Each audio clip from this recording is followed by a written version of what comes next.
Hello student, बेटा आपको मैंने मैट्रिक डिटरमिनेंट दोनों ही क्वेश्चन करा दिए, ठीक है।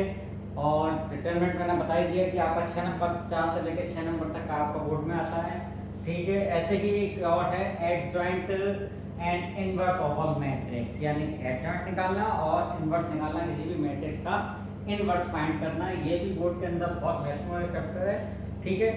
ये जो टॉपिक है वो भी एक वो है, और ये भी 4 से 6 नंबर तक आपका बोर्ड में आ सकता है, ठीक है। तो एडजॉइंट कैसे निकाला जाता है, एडजॉइंट क्या चीज होती है, तो आपको ये बता दूं, किसी भी मैट्रिक्स के कोफैक्टरों का ट्रांसपोजर अगर कर दिया जाए तो वो एडजॉइंट ए कहलाता है। सहखंडन आयुग, जिसे हम हिंदी में नाम देते हैं सहखंडन आयुग। फॉर एग्जाम्पल आपके पास ए होता है, ये आपके पास कोई मैट्रिक्स है A11, यानी आई के नाम से हम जानते हैं। नॉर्मली हम कहते हैं AIJ, ठीक है। एडजॉइंट ए कहलाता है, एडजॉइंट ए इसे हम कहते हैं, ठीक है। इसके शॉर्ट फॉर्म ली जाती है एडजॉइंट का, हमें एडजॉइंट ए फॉर्म से लिखा जाता है, तो एडजॉइंट ए यानी एडजॉइंट ए एडजॉइंट, और ए का मतलब ए मैट्रिक्स का, ठीक है। अगर एडजॉइंट ए निकालना है तो एडजॉइंट ए जो होता है वो एडजॉइंट ए जो है इनके कोफैक्टरों का ट्रांसपोजर होता है, क्लियर। यानी कि इस एलिमेंट इस मैट्रिक्स के अगर कोफैक्टर निकालने हैं फिर उसका हम ट्रांसपोजर कर दें तो ही हमें एडजॉइंट ए फाइंड हो जाता है, जो हम इस प्रकार से लिखते हैं, क्लियर। यानी कि A11 निकालेंगे तो अगर फॉर एग्जांपल अगर आप इसको लेते हैं तो आपके पास जो नॉर्मली मैट्रिक्स होती है वो इस टाइप से ले लीजिए, 3x3 की ले लीजिए, मान के चलिए जहां हम कह रहे हैं n एलिमेंट की बात, यहाँ तो n एलिमेंट की जहां बात है 3x3 की, यानी A11 A12 A13 A21 A22 A23 ऐसे A31 A32 एंड A32। तो जब हम इसका कोफैक्टर निकालने जाएंगे तो कोफैक्टर होगा C11 C12 C3, यानी C11 C12 ऐसे करके, परंतु उसका जब हम ट्रांसपोजर कर देंगे, यानी कि हम कह रहे हैं आई का ट्रांसपोजर, तो एडजॉइंट ए निकालेंगे, तो एडजॉइंट ए निकालने के लिए फिर इसका कोफैक्टर निकालेंगे A1 C1, तो इनका ट्रांसपोजर यानी जो रो की थी वो कॉलम में होगी, A12 A13 C121 C22 and C23, ऐसे C31 C32 एंड C33। तब आप किसी भी मैट्रिक्स का आप एडजॉइंट निकालेंगे, यानी उनके कोफैक्टर निकालना। और कोफैक्टर मैंने आपको बता दिया कि कैसे निकालते हैं, और कोफैक्टर के साथ साथ मैंने ये भी बता दिया कि आपको ट्रांसपोजर कैसे निकालते हैं। तो कोफैक्टर निकालने के बाद उसका अगर हम ट्रांसपोजर कर देंगे तो ही हमें एडजॉइंट ए फाइंड होता है, ठीक है। अब एडजॉइंट ए निकालने के लिए मैं एक एग्जांपल ले लूं, जैसे कि फॉर एग्जांपल आप ले लीजिए, एक एग्जांपल के अकॉर्डिंग देख लीजिए। मान लीजिए चलिए एक एग्जांपल ले लेता हूं मैं, एक छोटा ले ले रहा हूं 2/2 का 2 3 1 4। चलिए ये ले लीजिए, इसका मुझे एडजॉइंट निकालना है, तो देखिए एडजॉइंट कैसे निकलेगा। तो आप कोफैक्टर निकालने जाते हैं तो C11 माइनस m की पावर 1 + 1, क्लियर। और जो माइनर फैक्टर होता है यानी A m1 माइनर फैक्टर, यानी पहली रो का पहला कॉलम, यानी कि -1 का 2 एंड 4 = 4। C12 -1 की पावर 1 + 2 एंड माइनर फैक्टर 1 2, यानी पहली रो का दूसरा कॉलम, यानी कि ये हो गया आपका -1 की power q and 1, so that -1 C13 sorry 21 -1 की पावर 2 + 1 एंड माइनर फैक्टर 21 -1 की पावर 3 एंड दूसरी रो का पहला कॉलम, यानी कि 3 एलिमेंट मल्टीपल हुआ, सो दैट -3 C22 आप -1 की पावर 2 + 2 एंड माइनर फैक्टर 2 यानी -1 की पावर 4 एंड दूसरी रो का दूसरा कॉलम यानी 2, सो दैट 2। अब आपको इसका एडजॉइंट निकालना था, तो इसका एडजॉइंट आप डायरेक्ट देखते हैं कि एडजॉइंट ए इक्वल देन, यानी कि किसी भी चीज का जो आप लिखते हो उसका ट्रांसपोजर, यानी C11 C12 and C21 and C22 का ट्रांसपोजर, ठीक है। आप डायरेक्ट दे सकते हैं, या मैं आपको दिखाता हूँ एक बार। तो C11 आपका हो गया 4, C12 हो गया आपका -1 एंड -3 एंड -2। फिर इसका ट्रांसपोजर दिया गया, तो ट्रांसपोजर आपका होगा, तो एडजॉइंट ये आपका निकल के आया 4 -1 -3 एंड 2। तो आप डायरेक्ट दे सकते हैं जैसे C11, तो C11 C12 and C21 and 22। Clear? तो डायरेक्ट भी पूरा कर सकते हैं, उसका पूरा ट्रांसपोजर करने से बेटर है। क्लियर? किसी भी जो 2/2 का था 3/3 का भी मैं करा दूं कि एडजॉइंट कैसे निकाले जाते हैं, जो एडजॉइंट निकालता है बस वही मेन चीज है। क्लियर? अब बात करते हैं इसकी प्रॉपर्टीज की कि किस प्रकार की इसको और सारी प्रॉपर्टीज हैं। क्लियर? जो एक नंबर के क्वेश्चन सबसे ज्यादा आपके लिए प्रॉब्लम क्रिएट करते हैं कि बच्चे ज्यादातर तो होता है लाइन क्वेश्चन तो कर लेते हैं, पर एक नंबर वाले क्वेश्चनों को सॉल्व नहीं कर पाते हैं क्योंकि उसमें छोटी छोटी सी होती हैं, मेथड होते हैं। तो देखिए उनको मैं आपको प्रूफ तो नहीं कराऊंगा, क्लियर कर दूंगा। ठीक है? तो पहली प्रॉपर्टीज आपकी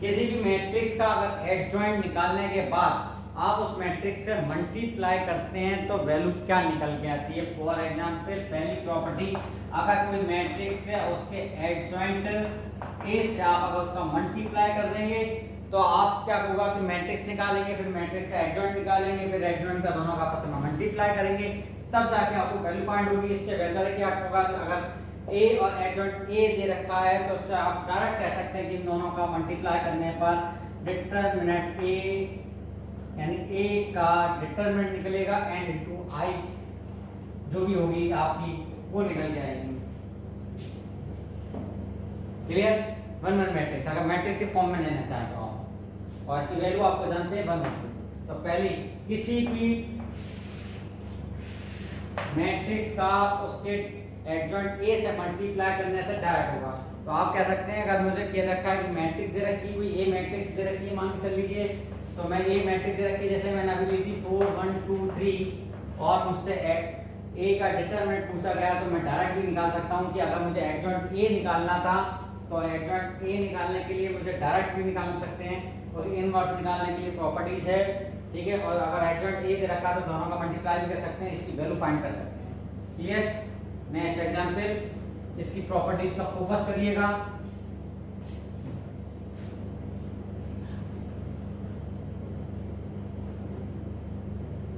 चाहे मैं ए का मल्टीप्लाई एडजॉइंट से करूं या इक्वल बात होती है, या एडजॉइंट ए का मल्टीप्लाई ए मैट्रिक्स से तब भी यही चीज आएगी। ऐसा नहीं कि आप सोचे कि अलग अलग होगी।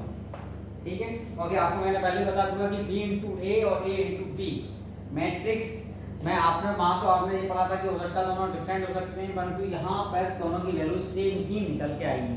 क्लियर? चलिए नेक्स्ट प्रॉपर्टीज है आपका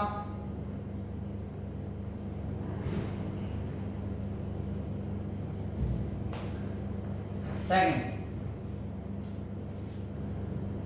इनवर्स निकालना। ए इनवर्स कैसे निकालना? ठीक है? ये आपकी बात थी कि ए इनवर्स कैसे फाइंड किया जा सकता है कि ए इनवर्स हमने बात कर रहा था एडजॉइंट की, क्योंकि बात होती है एडजॉइंट, उसके बात कर रहे हैं इनवर्स ऑफ अ मैट्रिक्स, यानी कि किसी भी मैट्रिक्स का इनवर्स कैसे निकाला जाए। एडजॉइंट ए तो निकालना सीख गए, अब इनवर्स निकालना कैसे सीखेंगे। तो इनवर्स निकालने के लिए देखिए प्रॉपर्टीज है कि आप इनवर्स कैसे निकालते हैं, मैंने आपको बता दिया। इसी कंडीशन से हम इनवर्स निकालेंगे।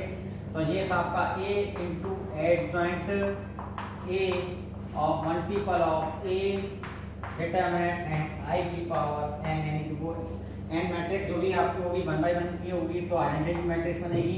तो a into adjoint a and divided bye a का डिटरमिनेंट अगर हम ले ले जाएं तो i n और a determinant adjoint a upon a determinant equal है i की पावर n। और जब आप कह सकते हैं मल्टीप्लाई कर सकते हैं किसी भी का, मल्टीप्लाई कर दिया गया मैंने a इनवर्स का बोथ साइड आप मल्टीप्लाई कर दूं अगर मैं। ठीक है? एक चीज और इसके लिए फोकस करिए कि कभी भी किसी का इनवर्स का मल्टीप्लाई उसके मैट्रिक्स से करते हैं तो आई एम फॉरवर्ड होता है, यानी आइडेंटिकल मैट्रिक्स बनती है। ठीक है कि नहीं? इसको याद रखिएगा कि किसी भी इनवर्स का उसके मैट्रिक्स से मल्टीप्लाई करेंगे तो हमेशा आइडेंटिटी मैट्रिक्स बनेगी जिस लोकस की होगी। अगर वो 1/1 की है 2/2 की है तो वो आइडेंटिटी मैट्रिक्स की बनेगी। तो फॉर एग्जांपल मैंने ए इनवर्स का बोथ साइड मल्टीप्लाई कर दिया तो ये हो गया आपका identity matrix and adjoint A and A का डिटरमिनेंट, ठीक है, into A inverse into identity matrix. Identity matrix आप कैंसिल कर सकते हैं तो आपके पास फार्मूला तैयार होता है ए इनवर्स निकालने का। तो आप ए इनवर्स कैंसिल भी कर सकते हैं या नेगलेक्ट कर सकते हैं तो आपके पास फार्मूला तैयार हो गया A adjoint A divided by A का डिटरमिनेंट। तो आप किसी भी इनवर्स को निकालने के लिए आप पहले एडजॉइंट ए निकालेंगे और उसके बाद डिवाइडेड बाय ए का डिटरमिनेंट का। तो ये प्रॉपर्टी जब ही काम कर सकती है, एक चीज और बता दूं कि जब ये नॉन सिंगुलर मैट्रिक्स होगी, यानी कि ए जो है वो नॉन सिंगुलर मैट्रिक्स होगी, क्योंकि नॉन सिंगुलर मैट्रिक्स के अंदर जो है ए डिटरमिनेंट की वैल्यू जो होती है वो नॉट इक्वल देन 0। क्लियर? अगर वो मैट्रिक्स की जो डिटरमिनेंट की वैल्यू अगर 0 होगी तो 0 को डिवाइड करने पे इनफाइनाइट वैल्यू आएगी। तो किसी भी चीज का इनवर्स निकालना तो इनफाइनाइट नहीं हो सकता। सो दैट ये प्रॉपर्टी जब भी किसी का इनवर्स निकाल सकते हैं जबकि उसके डिटरमिनेंट की जो है वो वैल्यू 0 नहीं हो और यानी नॉन सिंगुलर मैट्रिक्स होना चाहिए। अगर सिंगुलर मैट्रिक्स हुआ तो उसका इनवर्स फाइंड हम कर ही नहीं सकते। क्लियर? नेक्स्ट एक आध और सवाल देख लीजिए, एडजॉइंट कैसे निकाला जाता है। तो एक 3/3 का मैं एडजॉइंट निकाल के दिखा रहा हूं आपको।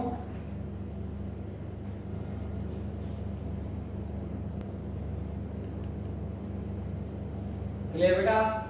स्क्रीनशॉट ले लीजिए, ढंग से प्रॉपर्टीज को कर लीजिए। अब नेक्स्ट आपका मैं एक 3/3 का आपको एडजॉइंट निकाल के दिखा रहा हूं।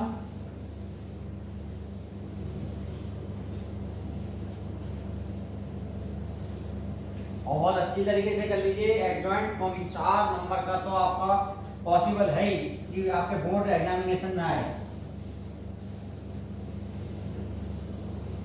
और आगे बहुत काम करता है, ऐसा नहीं।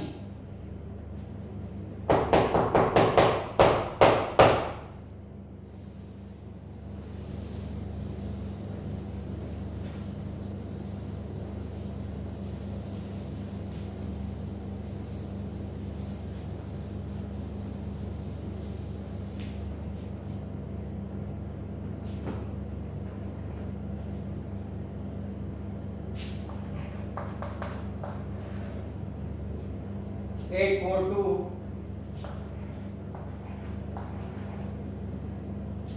2 9 4 1 2 8।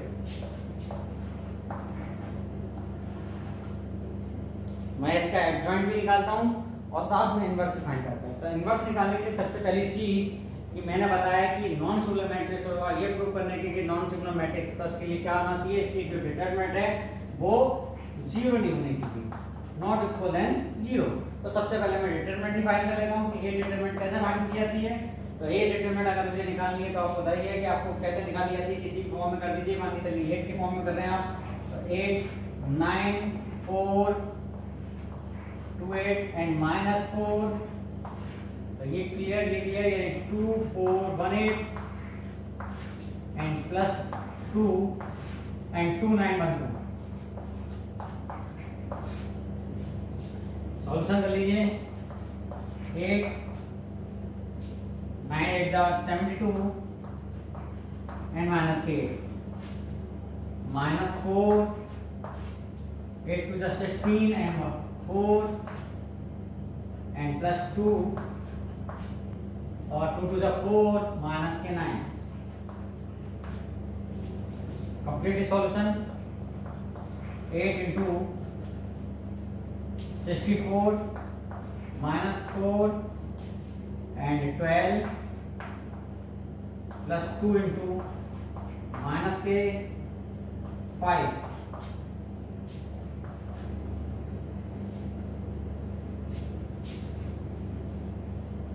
तो आपका हो गया 8 तो 32 5 1 2 एंड माइनस के 10, 512 माइनस के 58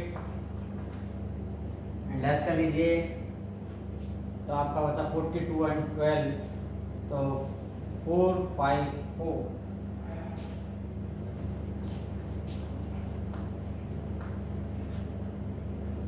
क्लियर? और नॉट देन इक्वल, यानी ये डिटरमिनेंट की जो वैल्यूज है वो 0 के इक्वल नहीं है। अब एडजॉइंट ए निकालने जा रहा हूँ, तो पहले मैं कोफैक्टर निकालने जा रहा हूँ। तो C11 हो गया आपका -1 की पावर, यानी कि आप डायरेक्ट ले सकते हैं, मैं डायरेक्ट कर दे रहा हूँ। -1 पावर लिखने की जगह 1 + 1 - 1 + 1 माइनस, ऐसे आपका होता है plus minus plus minus plus minus plus minus plus. ठीक है, तो मैं डायरेक्ट कर देता हूँ कोफैक्टर के लिए माइनस, और आपकी वैल्यू भी लिख देता हूँ हैंड टू हैंड, यानी कि आपकी जो वैल्यूज होती हैं वो भी। ठीक है,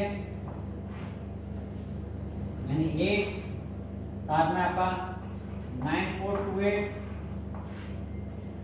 क्लियर?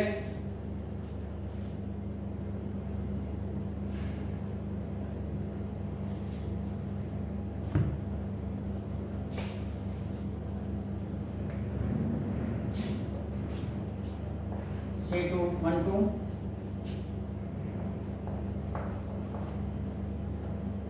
प्लस का आएगा ये माइनस का, दूसरी रो यानी 1 - 1 है, चाहे तो आप डायरेक्ट कर लेना है। तो आपका हो गया, कितना हो गया आपका 2418 C13, फिर पॉजिटिव 2912, फिर C21 यानी 21 यानी माइनस की वैल्यूज, यानी दूसरी रो पहला कॉलम 4228 22 पॉजिटिव वैल्यूज, दूसरी रो दूसरा कॉलम यानी 8218, दूसरी रो तीसरा column negative value, positive negative positive negative positive negative, दूसरी रो तीसरा कॉलम यानी 8412, C31 तीसरी रो पहला कॉलम यानी 4 पॉजिटिव वैल्यू आएगी जो कि नेगेटिव आई 4294,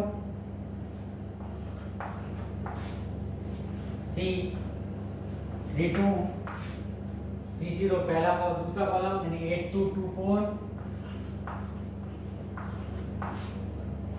A33 पॉजिटिव फिर नेगेटिव फिर पॉजिटिव, तो 8429। क्लियर कर लीजिए ढंग से कि कोफैक्टर कैसे निकाले जा रहे हैं। ठीक है, क्लियर? देखिए इसकी वैल्यू फाइंड कर लीजिए, 72 माइनस के 8, सो दैट आपका 64, 8 2 जा 16 एंड माइनस के 5, यानी कि आपके कितना हुआ, 4 लेस करेंगे तो 12, क्योंकि आगे माइनस है, माइनस का 12। क्लियर? और आपका 2 2 जब 4 माइनस यानी माइनस के 5। ठीक है, 4 2 जा 8 और 8 4 जा 32 एंड माइनस के 4 इक्वल देना आपका -20 28 64 एंड माइनस के 2 यानी 62 वैल्यूज, और 2 8 2 जा 16 and -4, so that 12 and -12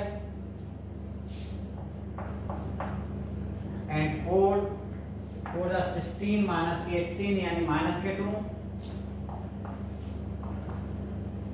32 and minus के 4 28 and -28, 72 माइनस के 8 यानी 64,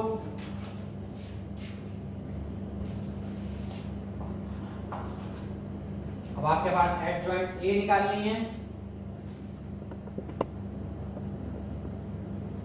देखिए एडजॉइंट ए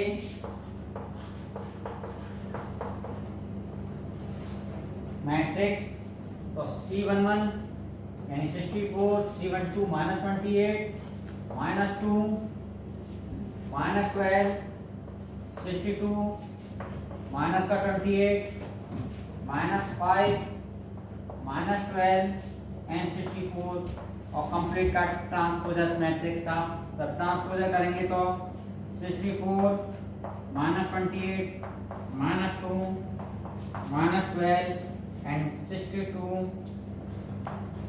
-28 एंड -5 -12 एंड 64। ये आपका एडजॉइंट ए निकल के आया। और अगर मुझे इसका ही इनवर्स फाइंड करना था, इनवर्स निकालने के लिए था मेरे पास adjoint A and divided by A determinant. तो एडजॉइंट ए की जो मैट्रिक्स थी और डिटरमिनेंट की जो वैल्यूज थी उसका डिवाइड कर देंगे, यानी 1 4 1 4 5 4 एंड एडजॉइंट ए की मैट्रिक्स यानी 64 -12 -5 and 28 62 and -12 -28 62 and -12 -2 -28 and 64। तो ये आपकी ए इनवर्स मैट्रिक्स फाइंड हुई और ये एडजॉइंट ए। क्लियर? तो केवल डिवाइड कर दिया जाता है डिटरमिनेंट की, तो एडजॉइंट ए फाइंड हो जाता है इनवर्स की, और एडजॉइंट ए निकालने के लिए और जो आपके कोफैक्टर हैं उनका ट्रांसपोजर किया जाता है। क्लियर? तो नेक्स्ट आपके पास कुछ सम्स और हैं, उसमें आप उससे प्रैक्टिस करिए। ठीक है? क्लियर?